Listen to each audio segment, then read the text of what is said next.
টনটাৰ আহ্বান মৰ্মে আজি আমি ছয়গাঁও আঞ্চলিক টনঠাই ছয়গাঁৱৰ 17 নম্বৰ ৰাষ্ট্ৰীয় ঘাইপথত শক্তি বিভাগৰ প্ৰতিক্ৰিয়া কৰোঁ। আচলতে অসমৰ সবাতোতকৈ কাম নোহোৱা আৰু বিফল বিভাগটো হৈছে শক্তি বিভাগ। যদিহে বতৰটো অলপমান মেঘামেঘি কৰে তেতিয়াহ'লে সিহঁতৰ কাৰেণ্ট নাথাকে। আৰু আচলতে যিখন চৰকাৰে 24 ঘণ্টা বিজুলী যোগানৰ কথা কয়, 24 ঘণ্টাই বিজুলী যোগানৰ কথা কয়, তেওঁলোকে মাত্ৰ 24 মিনিটৰ একেৰাহে বিজুলী যোগান ধৰিব পৰা নাই এতিয়ালৈকে। যিখন চৰকাৰে দম্ভালি মাৰি কথা কয় যে 24 ঘণ্টা বিজুলী থাকিব, শ্লোগান দিয়ে বিজুলীৰ কথা, কিন্তু আজিলৈ মাত্ৰ 1 ঘণ্টাই হওক বা 24 মিনিটেই হওক ভালকৈ বিজুলী যোগান ধৰিব পৰা নাই। আৰু আচলতে মাহিলী বিদ্যুতৰ বিলটো সাংঘাতিকভাৱে বৃদ্ধি হৈ আছে। যিবোৰ মানুহে দুখীয়া মানুহে আগতে এটা লাইট এখন ফেন চলাইছিল, এতিয়া সিহঁতে মানে লাইট ফেন চলাব ভয় কৰা হৈছে। যিসকল মানুহৰ মাত্ৰ আগতে 200-100 টকা বিল আহিছিল মাহিলী, এতিয়া 1500 পৰা 2000 টকা বিল আহে।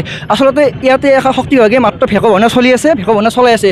অসমৰ সবাতোতকৈ কাম নোহোৱা আৰু সবাতোতকৈ দুৰ্বল বিভাগটো হৈছে শক্তি বিভাগ। আমি ছাত্ৰ সন্থাই স্পষ্ট কথাৰে ক'ব বিচাৰিছোঁ, যদিহে তেওঁলোকৰ এই মইমতলী সোনকালে বন্ধ নহয়, আমি ছাত্ৰ সন্থাই সমগ্ৰ ৰাইজৰ সহযোগত সমগ্ৰ অসমত তীব্ৰ আন্দোলন কৰিবলৈ বাধ্য হ'ম আৰু সমগ্ৰ অসম স্তব্ধ কৰিবলৈ বাধ্য হ'ম। আমি ছাত্ৰ সন্থাই স্পষ্ট কথা।